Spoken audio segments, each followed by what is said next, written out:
All right. Good morning, everybody. Today is Monday, May 1st. Happy May Day 2017. And this is Before the First Cup with Jules here on UCY.tv. Happy Monday, everyone. It is 55 degrees, gray and drizzly, though it does, I don't know if I even believe it says 55. It feels like it's like 70 degrees here in upstate New York. So where do we leave off on Friday? We titled the show Hoochi-Scope in Africa, Brain-Zaps for Honesty, and Google Mental Health. We talked about a bunch of things, some of the disturbing steps forward in Dr. Smartphone becoming invasive, even though they tell you it's not invasive. Being able to add a few attachments to your cell phone and make it a hoochie cam in Africa has started to cross that line between cute and not funny anymore. We are seeing that across the board with all of our electronic devices.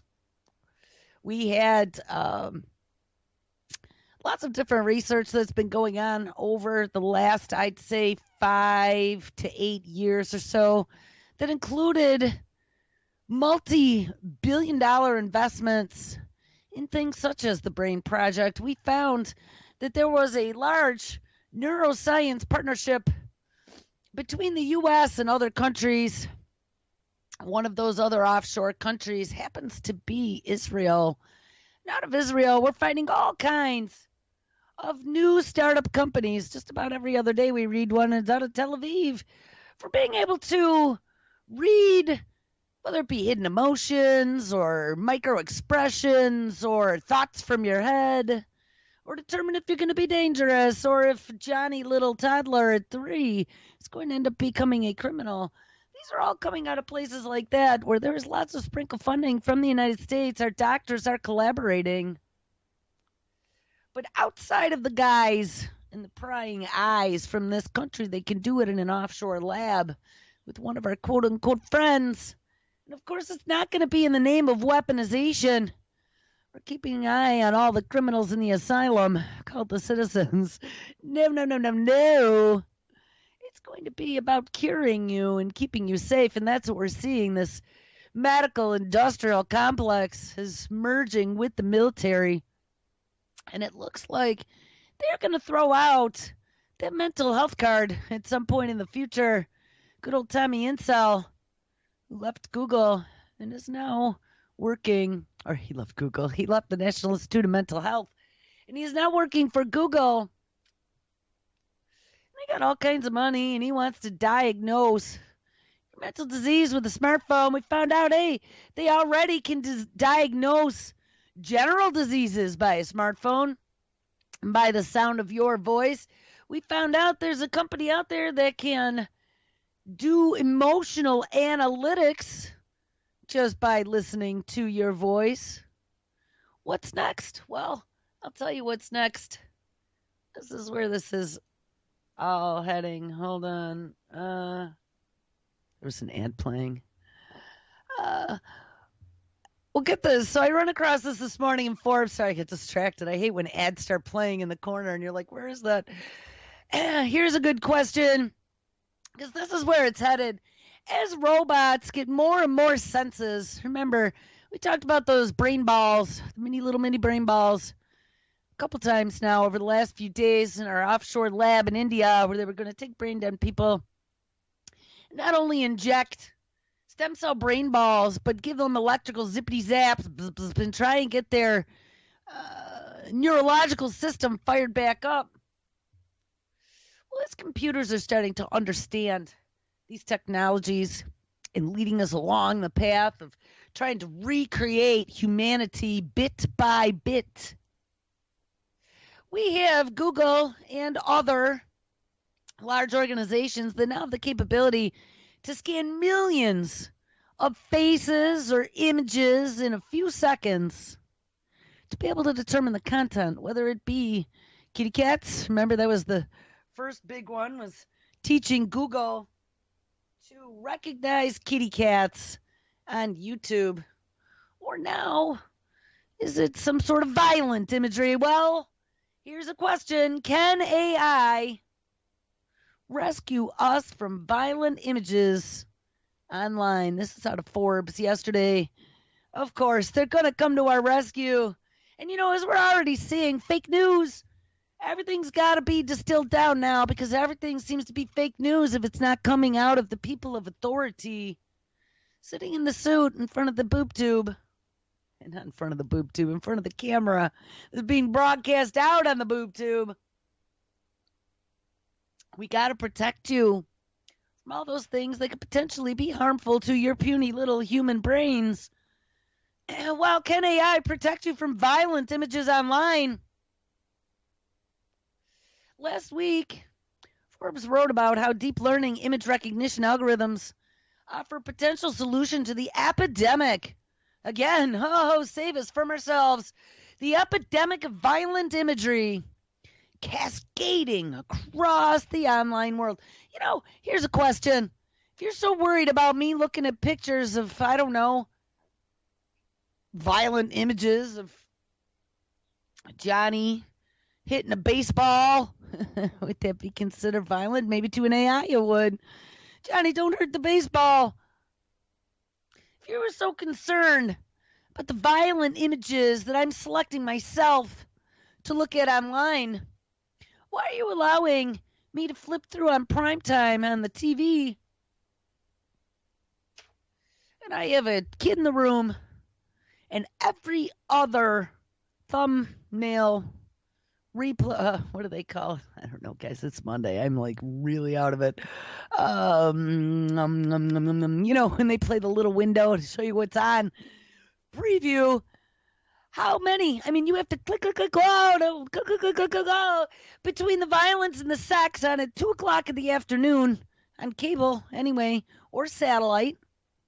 I'd have to say that they should be looking there first before they're looking at cleaning up blogs and determining whether or not you should be looking at these violent images.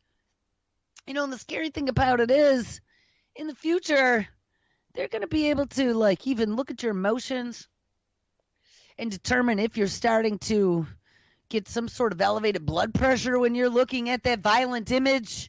Johnny, beep, beep, beep. We learned what makes him tick. I'm telling you guys, there's some pretty crazy stuff coming with these analytics, and I really think we should be paying attention to this. And I know they say that all the time because this technology is just so many different places. Can't even whack-a-mole it anymore. But guys, I really think this emotional recognition stuff is stuff from sci-fi that they're going to be pulling as an everyday thing that we're going to have to deal with whether we know it or not.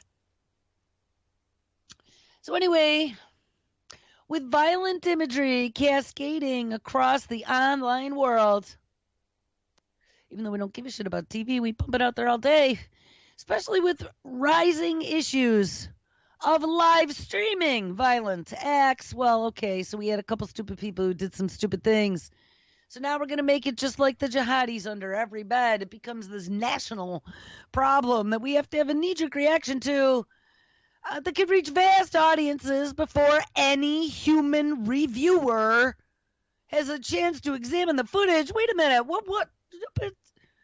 When have we ever had human reviewers examining footage before it went out on the interwebs? Well, welcome to our new future.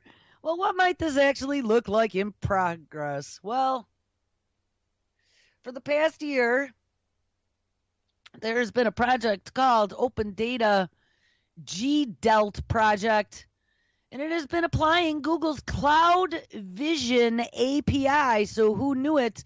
Robot googly eyes have moved into the cloud, and they've become an application programming interface. So you can now, anybody will be able to integrate robot googly eyes into their application. So as we've been applying Google's Cloud Vision API to global news imagery from every country in the world, totaling more than 250 million images to date. And while no algorithm is perfect, the Vision API does make mistakes. It has proven remarkably adept at recognizing an incredible wealth of violence-related indicators from imagery spanning the entire globe. Now, remember, guys, I told you it's going to be like Buck Rogers someday. We're all going to have just white walls. We'll be able to real time monitor your emotions and dial down, Johnny, when you start to get a little bit testy there. That's all it's going to be. One of those little ELF emit headsets right on top of your head, soon to be completely wireless. We can just dial you down a few notches. This means, don't get excited, Jenny. This means that in just the same way that you could create a map of what land vehicles look like in a domestic news media of each country all over the world, for the last 24 hours, you can also create a similarly live updating map of imagery of firearms appearing in the mainstream press of each country. The resulting gun map colors each country from density of firearm imagery. Ding, ding, ding. How interesting is this that they're like, hey, let's look at violence. Hey, let's do pictures of guns online. And then let's map them real time live 24/7. See who's got them, who owns them. This could be used for things other than what they're saying for certain. The resulting gun map colors each country by the density of firearm imagery it has recognized in the domestic online press of that country, monitored by GDELT over the last 24 hours. And then you can click on any country to see a handful of matching images from that country's media. The ability to click on any country and see what kind of gun-related imagery is published offers a fascinating look, I'm sure, at the differing media norms worldwide in the depiction of firearms and other types of weaponry. The incredible diversity of firearm imagery above and the relatively few false positives in the collection stands testament to the fact that AI algorithms have gotten really good at finding guns. Now, not just kitty pictures. People, I'm just thinking about, like, in places where they have gun traders and stuff online. Guys, I would be, if you're posting anything online like that, I would be at a cafe with a tour, with whatever. I wouldn't be touching any of this stuff with a 10-foot pole online anymore, because they are bagging and tagging everyone who's touched that stuff, as we are hearing right now. The incredible diversity of firearm imagery above and the relatively few false positives in the collection stands testament to the fact that AI algorithms have reached a point where they could easily be deployed, ding, to scan all images across a platform like Facebook and flag at least the most obvious images of guns. Applied in the context of live streaming, this could result in the stream being paused and prioritized for immediate human review, calling in the overlords, the instant a gun appears in the frame. Of course, some gun-related images in the map above simply depict weapons at rest, such as in a display case or laying on a table. But the majority of flagged images depict weapons pointed at people or at objects in threatening manners. And to refine this filtering further, Google's Cloud Vision API offers a special category label for the latter, which applies Google's safe search technology to estimate the likelihood that an image contains some level of violence broadly defined. An image of a gun sitting at rest in a display case is unlikely to be flagged by safe search. Oh my God, they do got to keep us safe from ourselves. It's nanny butt wipe search via Google. Thank you. I just can't even believe this. While an image of a gun being pointed at a person or a picture of a body lying in a street in a pool of blood, just like every day you see on your headline news, well, that's going to be flagged as well, Johnny. You don't need to know how many people we're blowing up with autonomous weaponry overseas. No. We're going to homogenize it all for you and give you pictures of rainbows and unicorns. Why don't you zippity zap, tone it down a few notches here, Johnny, and get some of your soma, kick back, and watch a movie with no violence in it. Safe search looks at a huge array of indicators, and the mere presence of a gun in a scene is unlikely to result in a violence flag unless it is being used in a threatening manner. The resulting violence map showcases the incredible range of images that Safe Search is able to identify, from bodies in the streets to a gun battle to security services violently beating an individual to a protest that has devolved into street fighting. And of course, we got to strip all that in the future out of the news because it's might not be fake, quote unquote, but it might be deemed violent and dangerous for you to look at. We got to protect you now. Of course, no algorithm is perfect, and Safe Search can sometimes generate a false positive on an image with a large amount of dark red in irregular organic shapes near a person. I think we all got to start wearing maroon out in public. And areas of organic, chaotic, fine detail near a person, like maybe lots of brush or something, suggestive of harm to a human body and so on. But overall, considering that this is a machine looking at a photograph and reasoning about an incredibly complex and nuanced topic like violence, so like literally Google's Cloud Vision API is able to look at a picture and go, hey, look, there's someone shooting in there, and hey, look, they killed somebody and they're bleeding, and they're able to do this on their own just because of robot googly eyes and being taught. And don't forget, some of these AIs now, Google being one, is using this deep learning, and they have multiple AIs competing against each other now to see who can get smarter. So this is just the very beginning. Like I said many times, we have to realize this is just the very beginning, tip of the iceberg of where we are headed.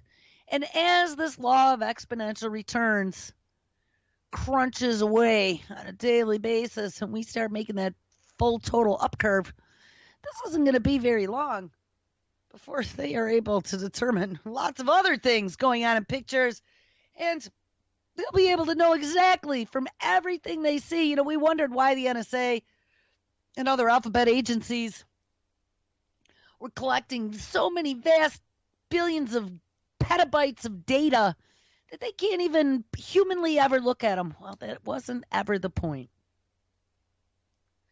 I'm sure that they were assured by their smarty pants in the robot AI labs that at some point in the future, with this law of how fast everything is accelerating, it won't be too long before our technology will be able to do it all for you. So just keep collecting it, and we could go back retroactively. And that looks like what actually is going to happen here. But overall, considering that this is a machine looking at a photograph and reasoning about an incredibly complex topic like violence, and that Google only released this API a year ago, that it is constantly refining, the results are nothing short of astonishing. Coupled with human review of false positives and flagged false negatives, it would certainly appear that AI algorithms have reached the point where they could play a powerful role in countering the presence of violent imagery online. I don't know. When was that ever a problem? Was it a problem because we had two people kill somebody while live streaming? I mean, how come nobody did that on YouTube Live? How come nobody's done it on their screen capture software and pushed it up to YouTube up until now? Why is it on now Fedbook? Fedbook that is like trying to determine people's reactions to things and get a sociological perspective by doing experiments on everyone.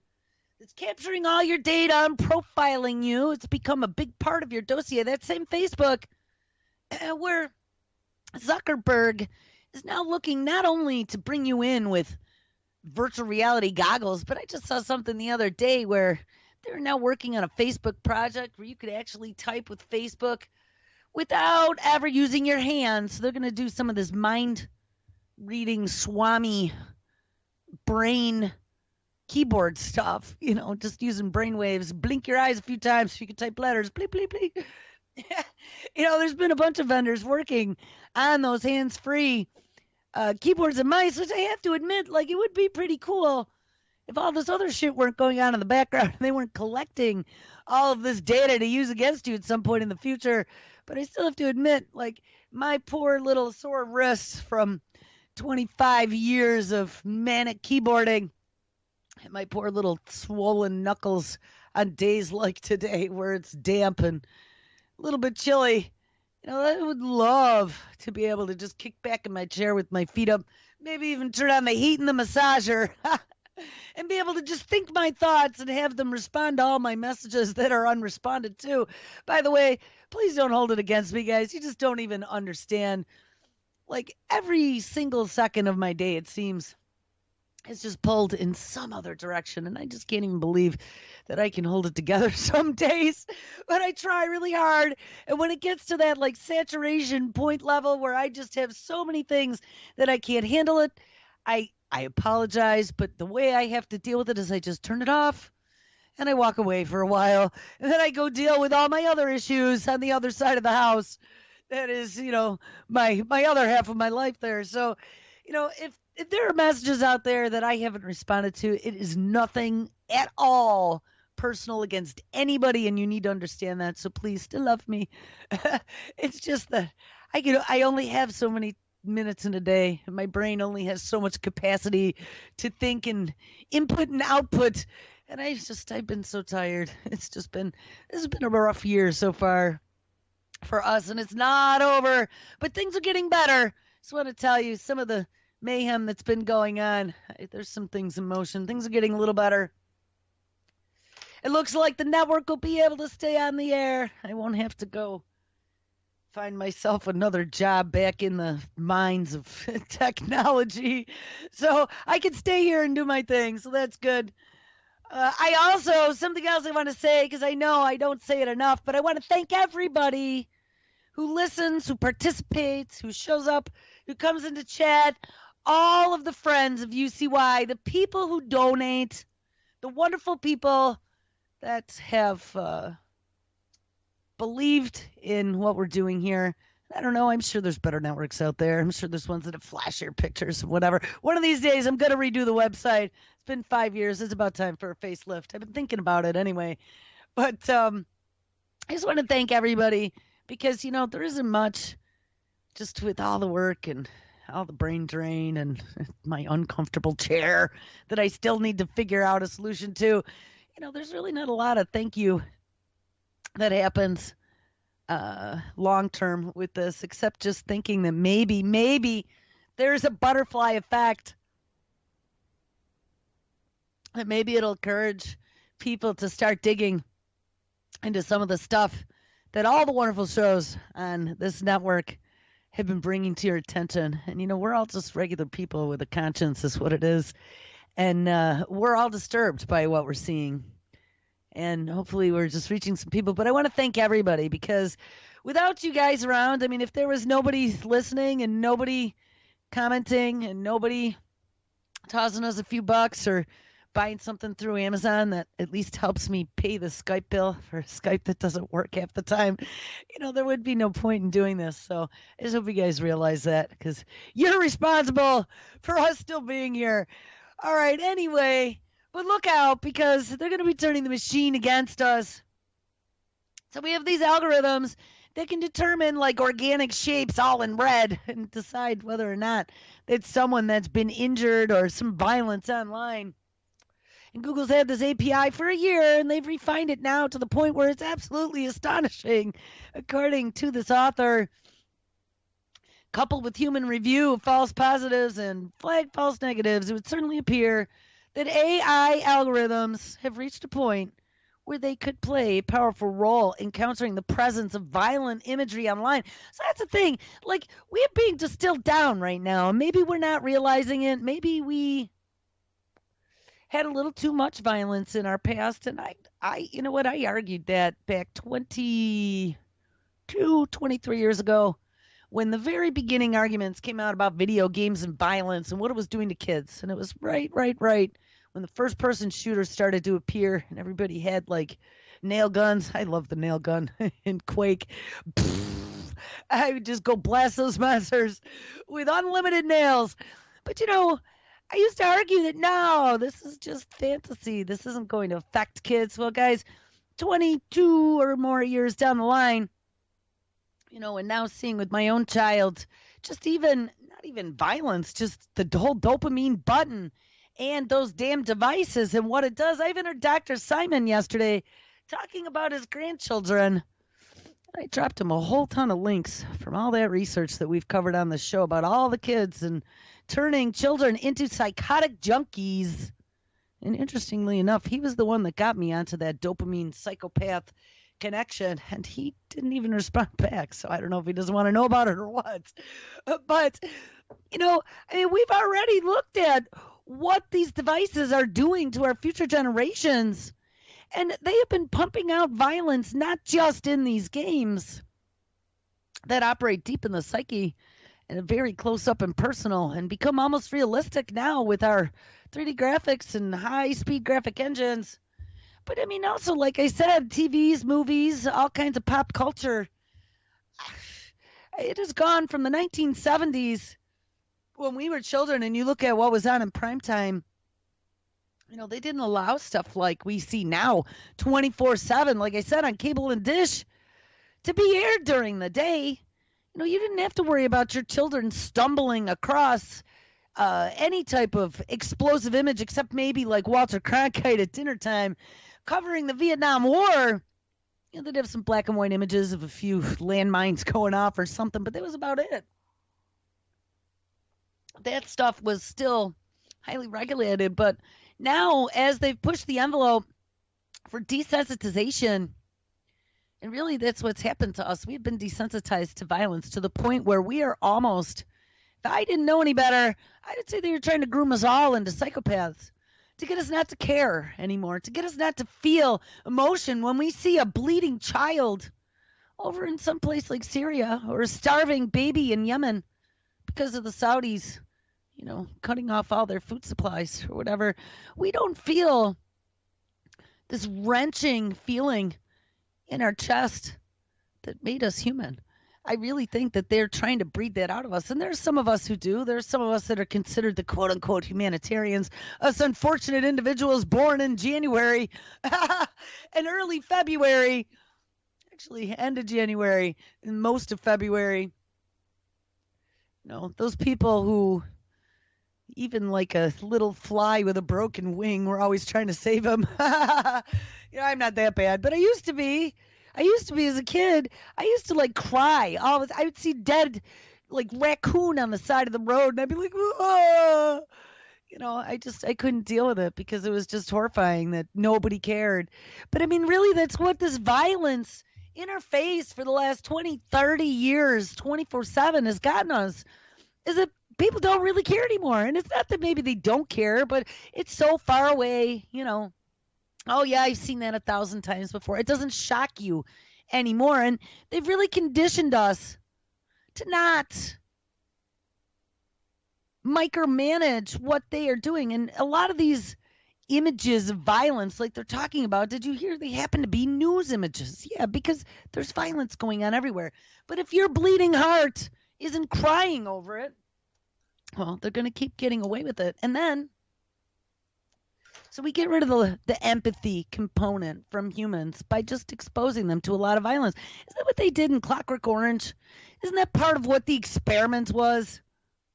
The ultra violence, where he was in the room and he had his eyes propped up and it was just images of him kicking and beating somebody. And I don't know if that was after as part of his therapy maybe, or if that was before, but really, that's what's happening. You are watching all this violence and now you don't feel any emotion for it anymore. And as we show this to our children are being groomed to not have empathy for injuring or killing life. It has minimized the value of life. But add to that, all of these devices that create this dopamine reaction in our brains, that dopamine reaction, the part of the addiction principle. Now we could be addicting our children to violence by feeding them the chemical every time they're shooting something. Of course, that makes great warriors. That also makes great psychopaths. We are breeding psychopaths, people. That is what our future is going to be, a world full of psychopaths. A world full of psychopaths, and our children will be deciding whether or not Nana goes into a home. Just think about this one for a minute. That next generation that's not going to have any type of empathy for old people or the infirm or the injured or the not so perfect, that aren't able to contribute back to society. Guys, I think they're really setting us up here. They're grooming a generation of very cold, very calculating people who will do anything to get what they want. That is the definition of someone who has a dopamine disorder and a psychopathy disorder. I mean, you don't want a whole society of people like that. How are you going to control them? Well, we're going to be able to control them 24/7 monitoring. That is where it is all headed. And don't worry about it, because they're going to be rolling all of this into law enforcement and our military, and we will get there. Anyway, I better stop blabbing so we could get through these stories. This is still story number 1. Given that Google's API, and this is this Violence Vision, Google Cloud Vision API recognizes just short of 10,000 different categories of objects and activities, one can easily build more complex filters that combine different concepts. For example, imagery of police officers and the military, even at rest or on parade, may be stressful to them or something they wish to avoid, or simply adding in a Boolean or a search that combines safe search violence flag with the concepts of gun, militia, military, knife, and law enforcement means that any image containing any of these categories will be flagged. So, hey, you know what? When you alternative media journalists post pictures of activists at a protest getting the beat down by the local PD, we'll be able to run Google's AI vision algorithm really quick, and we'll be able to yank those quote unquote violent images to protect you from the internet real time. I mean, is that what they're saying? So if they can identify stuff like this on the fly and they want to protect us from violence online, is that what they're saying? That they're going to start censoring now, all in the name of keeping Johnny safe, keeping Johnny's mind pure. We're just going to pull all that down. Now that we have body cams, police body cams, and people petitioning for the footage to find out, oh, there might have been a malfunction while Johnny was getting beaten, but sometimes you get lucky. We got to make sure that that stuff doesn't end up on the internet. We saw, too, back a while ago that they now have these self-editing cameras. Remember that? Camera will just in the stream decide, oh, this is boring, and cut it out without any human intervention whatsoever. How much do you want to bet that the police department might have their hands on some of that software?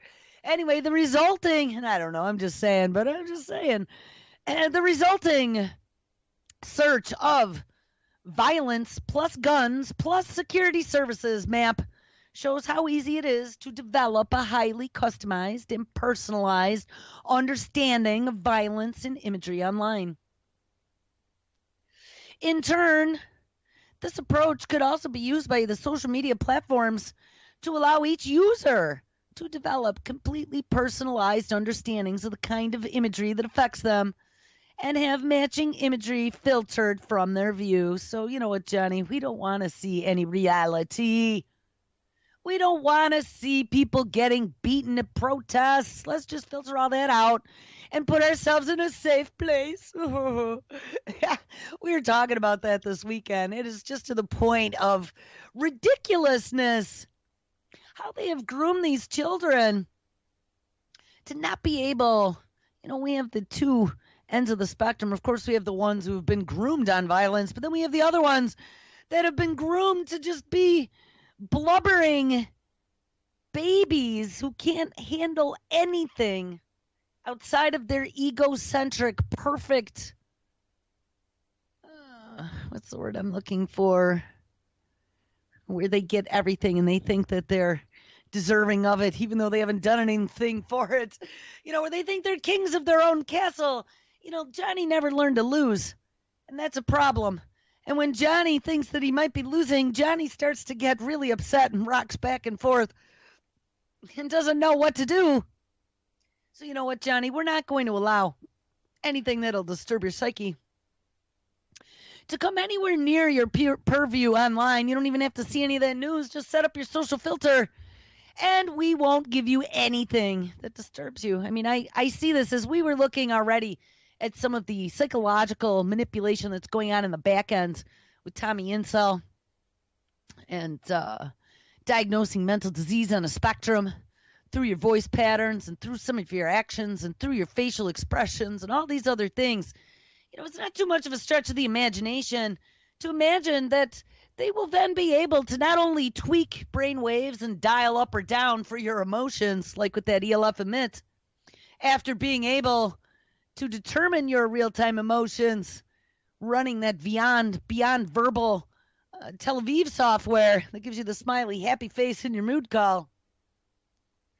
We'll also be able to make sure that you're only exposed to stuff that your little puny human brain can handle. Imagery depicting gratuitous violence might actually be filtered for all users. But one user might additionally filter out then any imagery of guns completely. Well, because, if you were liberal, it might make you quake in your boots. Oh my God, it's a gun, a picture of a gun. While another might allow guns, but requested imagery of violent protests because we can't see cops beating down people be filtered out, and so on and so on. But if we put all this together, while no technology is 100% accurate, deep learning image recognition algorithms have reached a level of nuance, accuracy, and precision that they can not only recognize firearms and violence in real time today, but their ability to precisely catalog an image into 1,000 of objects and activities means that in 2017, we now have the technology to offer complete personalization of violence filtering. Did they really say that? Personalization of violence filtering, allowing each individual to precisely define the level of violence or conflict that distresses them and then have those hidden.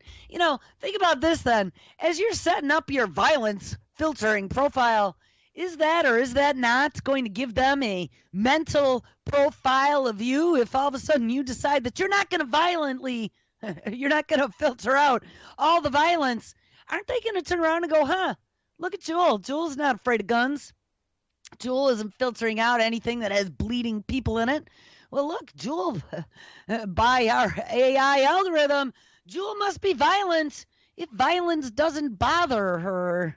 Or Jewel might be one of those people that we might want to target to go put into combat there. Because, look, she is not disturbed by violence.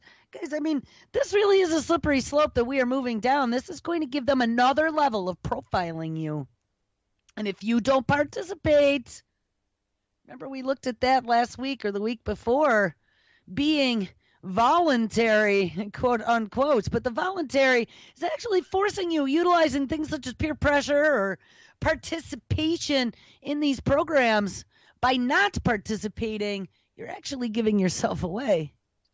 And in short, deep learning has reached a point where social media platforms simply no longer have any excuse for not to take real steps toward curtailing the reach of violent imagery and in the process perhaps eliminate the infamy that drives many of the worst users of live streaming. And that must be people who decide to off somebody online. I mean, it's happened once, maybe twice now. Twice, I think. One was a suicide and one was someone killing someone else. The guy they caught in Pennsylvania a couple weeks back.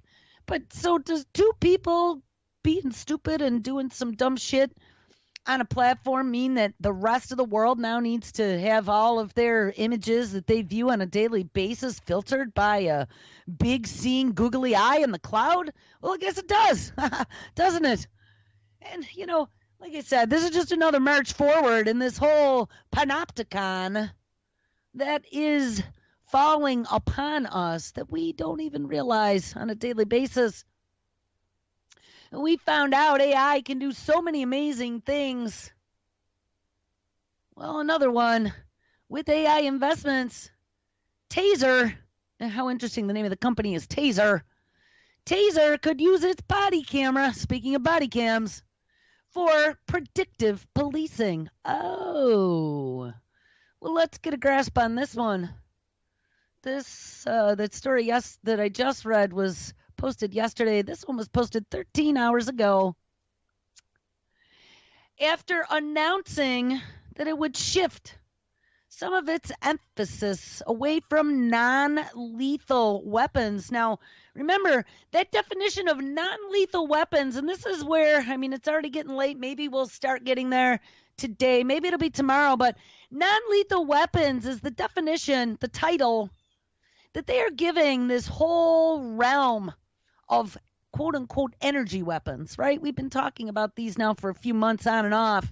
All these newfangled technologies using radio frequencies and different parts of the RF spectrum to manipulate energy levels and have laser guns or ELF guns or whatever, being able to psychotronically control potentially in the future insurgents, experimentation on Iraqis with the voice of Allah beamed into their head with microwaves. Guys, those are all terms, quote unquote, non-lethal weaponry, as well as like the microwave beam that heats you up. Things of that nature. Well, non-lethal weaponry, though it sounds innocuous, it's probably some of the most dangerous weaponry that we have experienced in our lifetimes. After announcing that it would shift some of its emphasis away from non-lethal weapons to police body cameras, for a fleeting moment it felt like the company Taser, synonymous with sticks that electrocute people, the name Taser, was showing an interest in police accountability. Yeah, we're going to get away from these quote-unquote non-lethal weapons like tasers, and we're going to focus on body cameras, so we could see when there's violent imagery and police are beating someone down. But analysis from The Intercept and a 2017 law enforcement technology report by the company Taser suggests that the reality might be a little more complicated and considerably creepier. Oh, gotta love when you hear that. This is out of TechCrunch, by the way, one of the tech magazines. The company now has renamed itself as Axon, A-X-O-N, and they've created its body camera division a few years ago, but now they've ramped up their efforts in 2017 after acquiring two AI companies named Dextro and the Fossil Group back in February, so just a month or two ago. Points to the fact that the company, now known as Axon, wants to aim its new machine learning brain power at policing, while the company has explicitly denied its interest in building a predictive policing engine. Remember, we got surveillance going 24/7 everywhere. So how long is it going to be before they can just start running big robot googly eyes in the cloud to go beep, beep, beep, beep, beep? On GPS, we have identified criminal behavior on the corner of 2nd and 57th. Dispatch a drone, beep, beep, beep, beep.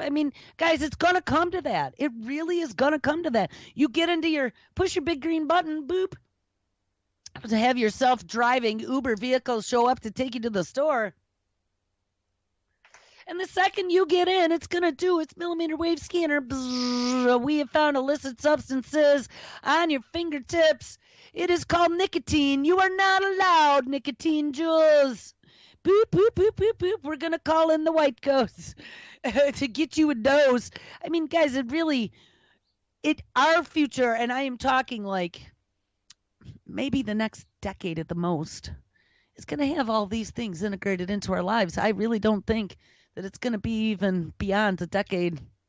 I got to tell you, this weekend I had to go help a few old crusties, 70-some-year-old crusties, get some stuff done for the spring. We had a little work party this weekend, and I had to get in my car and have a little bit of freedom. I opened my roof and my windows. It was beautiful. Up here, actually, it was raining, but down in the southern tier, it was beautiful, sunny, and 70. But I got to tell you, I was thinking to myself while I had my music cranked up and I was just flying down the highway about just how fleeting that freedom is. We take it for granted every day that we can do these things. And technology is not going to allow us to have those freedoms in the not too distant future. And these old crusties who used to argue with me a lot, used to tell me, Jill, you're crazy. Used to say, oh, God, there she goes again, and get the rolly eyes going. I had some pretty shocking revelations from these very same people this weekend, telling me over and over, and I mean literally over and over and over again, Jewel, oh my God, you were right. Have you been watching the commercials? Have you seen on TV? Have you? And I mean literally, it was a whole weekend of talking about this stuff and like, how did you know this? And what? I don't know anything. It's not like I got a crystal ball or anything. But honestly, guys, I mean, I was in technology my whole life. I worked in it. I worked at the, not the manufacturers, but the distributors and the resellers. And we had our hands in pretty deep in the cutting edge technology that was happening even 15, 20 years ago. And I've watched this progress. And it's happening very quickly. I know their capabilities. And even though they might not actually announce something for 20 years, they already got it in the lab. Back way back in the 90s, we had a reseller sales guy that actually was a manufacturer sales guy for one of the big monitor manufacturers. We used to do trade shows and stuff, and we'd go see all the vendors, and we get to see all their newfangled technology, and they'd take us out to dinner and try to schmooze us and get us to sell their products. But one of the things that one of the guys that worked for the monitor manufacturer told me about in the 90s was the monitor that they already had in the lab that was just like a pull-up shade for a window. He's like, you wouldn't even believe it. It's flexible, and it just rolls up, and you just pull it, and it's got full-color display. And, I mean, back in those days, we were still using the CRT cathode ray tube, big-ass 100-pound monitors, if you remember, on our computers, just like the old TVs with the big back on them. So, I mean, having a monitor that was flexible and plastic and that could roll up back in 1995 was like Star Trek for them telling us about this, but they already had that all working in the laboratory. So now, I mean, we're looking at these OLED displays and things of that nature, and now they're integrating LCDs into everything. I mean, that technology is now out there, and I mean, I'm sure it's even going to roll out further. How long is it going to be before you have roll-up shades? You can just pull your shade down, and it's your monitor, bloop, roll it back up, and it's gone. And that literally was 1995, 2005, 2005. It was over 20 years ago that they already had that technology in development. So, all right, I digress. So back to cops and being able to use machine learning as their brain power for policing. Well, this company, Axon, has explicitly denied its interest in building a predictive policing engine, claiming that it, quote, will not make predictions on behalf of our customers. The industry report makes it very plain to its desire to, quote, automate the collection and the analysis of virtually all information in public safety while extracting key insights never before possible, unquote. In a page on AI and machine learning, the report lauds the superior insight culled from, what an interesting use of words, culled from massive data that sets the companies in other industries leverage to predict customer behavior. It continues, quote, we may not be quite at the Tom Cruise Minority Report level of cognitive prediction, and I'm going to add in parentheses yet, but patterns of individual behavior, ding, ding, ding, ding, ding, ding. Remember, we've been talking about this. Not only your patterns, but your emotions and everything. This full 360-degree panopticon is here. Patterns of individual behavior will become increasingly informative in revealing the probability that an individual will act in a particular fashion. We read the other day about gait. Just being able to monitor the way you walk can tell whether or not you are potentially lying or telling the truth or hiding something.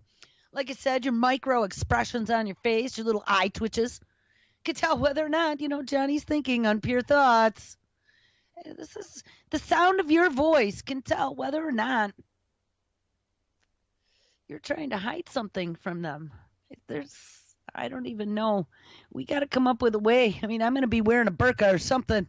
Hide my face, and you're going to have to walk like Torgo, Hands of Fate.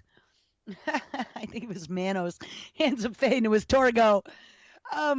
Just to be able to get around them, being able to determine who and what you are. You're going to have to like throw wrenches into the machine every time you go into public, I guess, to prevent them from building a dossier of normalized behavior that then they could tell whether or not you're operating outside of your typical parameters. This is what's happening. And every time we feed ourselves into the machine, our dossier is getting bigger and better at predicting what your future move is going to be. So back to the story, as our data sets become even bigger, like I said, the analytical algorithms will become ever more sophisticated in revealing robust patterns. And it is inevitable that predictive policing will expand. And I don't view this to be a bad thing, and that isn't me, that's his author. And it is consistent with Taser's two principles. One, to protect life, and two, to protect truth. Really? Any technology platform that can advance these two laudable goals while protecting the privacy and rights of innocent citizens should, indeed must, be adopted, unquote, says Taser. Considering Taser's significant investments in machine intelligence, providing data to help police forces make life or death decisions certainly sounds within the company's wheelhouse, and exactly how that will play out, or if its own newly found ethics board will rein in that mission, remains to be seen.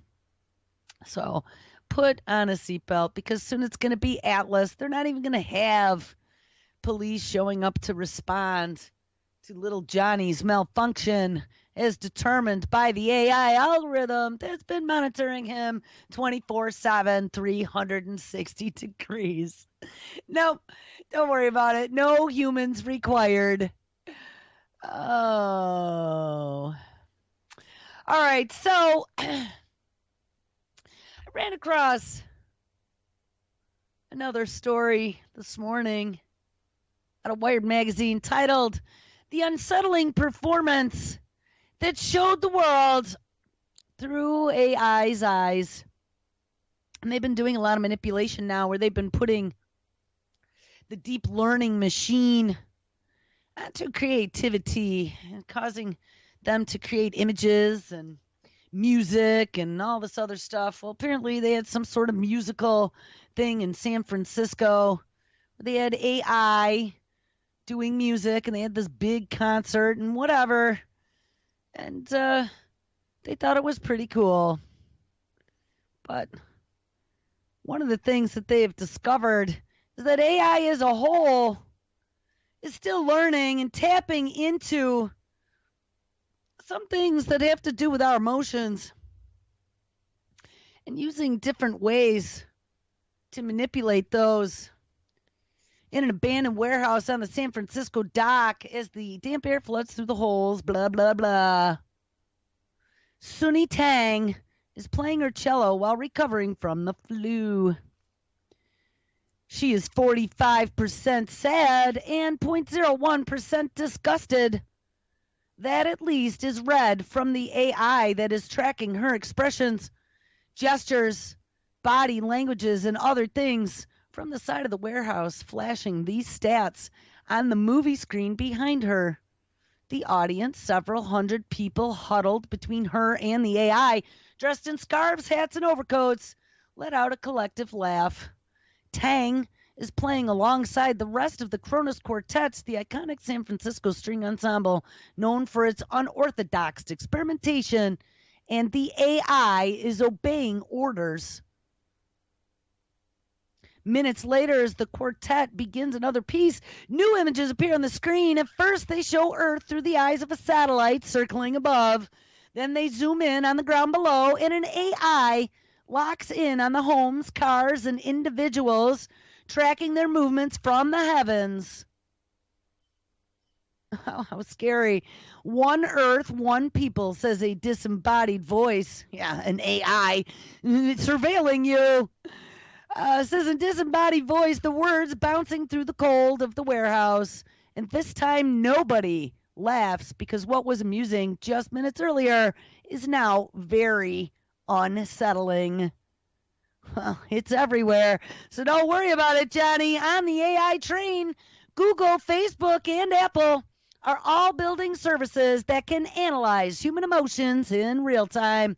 Startups like Descartes Labs and Orbital Insights are using similar technologies to analyze vast troves of satellite imagery in order to understand human activity and intentions from satellites that humans themselves would have trouble drawing conclusions on their own. And relying on these deep neural networks, these services don't work perfectly, but they're getting better rapidly, and they're rapidly moving from the lab into the real world. So what do you think of them? Apple's AI from the sky. It's Google's Cloud Vision API is now going to be watching from wherever. Don't do it, Johnny, because the digital god is coming. He will be omniscient and omnipotent. All right, guys, make sure you stick around. Lots of great radio today. And I'll